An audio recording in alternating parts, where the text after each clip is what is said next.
नासरीन, जरवार में IBA मास्तरी test pass कंदड़ उम्मीदवारनि ऑफर आर्डर न मिलण ख़िलाफ़ एहतजाजी मुज़ाहिरो करे सख्त नारेबाज़ी कई आहे।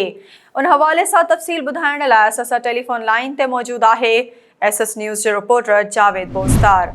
जी जावेद, छा तफ़सील आहिनि?